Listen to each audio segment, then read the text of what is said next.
In this installment, we'll be taking a look at Mental Ray's Final Gather rendering. Go ahead and open up the Still Life Mental Ray V01 found in the Scenes folder of your lighting project.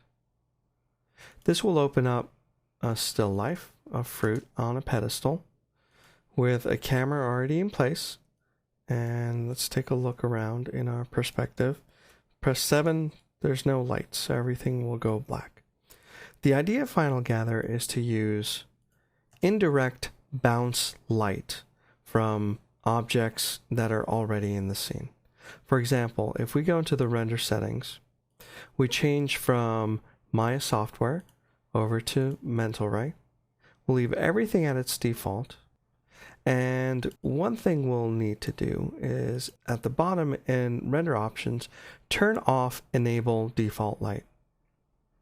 Basically, if there's no light in the scene and you render a frame, Maya will create a default light. We want everything to be pitch black. So when we render this, we get pitch black. There's the alpha channel, but everything is dark. Of course, there's no light.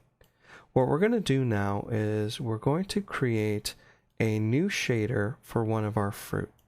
We'll go into a regular Maya shader. We'll make a Lambert and assign the Lambert to our pepper.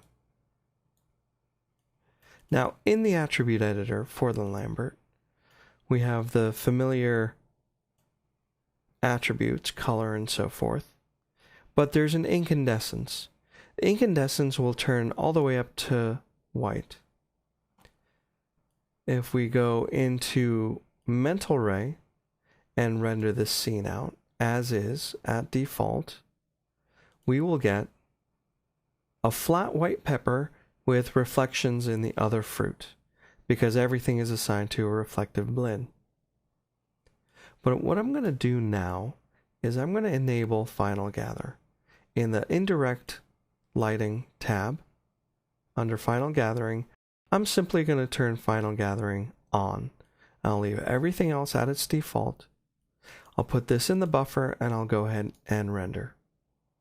As you can see in the Final Gather render, the luminance, the brightness set by the incandescence of that shader actually illuminates part of the scene and creates light that hits the other objects. If we toggle back and forth, we can see that it's actually lighting the scene.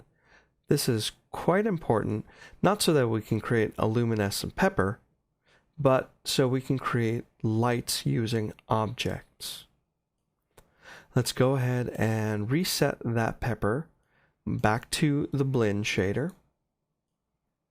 And if we render with Final Gather now, with no luminant shader in the scene, we should get a completely black render. So there's no light and there's no luminant object in the scene. What we're going to want to do is create a basic dome that will fit over our scene and use that as a nice soft lighting. So in the perspective window, we'll go ahead and create a polygon sphere. And we'll scale that up, up, up. And what I'm going to do is I'm going to make this into a hemisphere by just moving it up here. And in one of the side windows, let's see if we can get that, we'll select faces on that sphere and delete all the bottom faces. So now we've got a dome. I'm going to move that dome over my still life, over the top part of that pedestal and our fruit. Remember the Lambert with the incandescent shader? I'm going to go ahead and assign it to shader to the dome. The idea is that the luminance from inside that dome is going to cast a nice even light all around our subject. We'll go ahead and render this. As you can see, we have a tremendously bright scene with our dome in the background. Well, that's a little bit of a problem. You don't really want to see the dome in the render. So first thing I'm going to do in the attribute editor for that dome, I'm going to go into the render stats. I'm going to turn off primary visibility.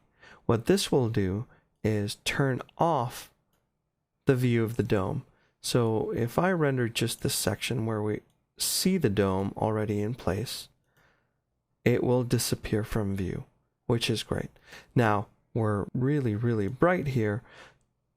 The way to control that is through the amount of incandescence that's on the object.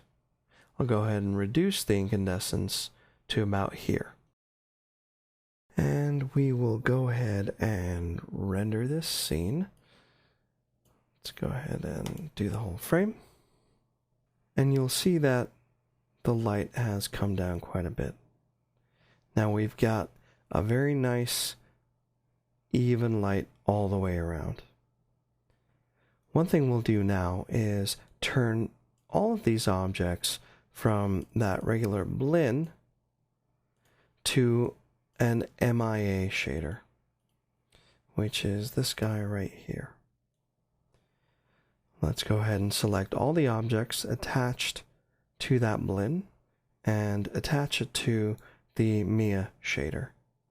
In the Maya shader, we'll set a relatively low glossiness of about 0.5, and we will re-render this scene. Let's put this in the buffer and go. You can see the Maya material is coming out quite a bit darker, but has a nicer reflective sheen to it.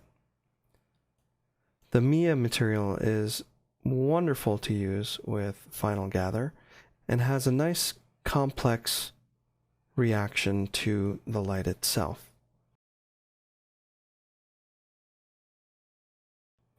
And we see we'll probably have to turn up the light to compensate for its darkness.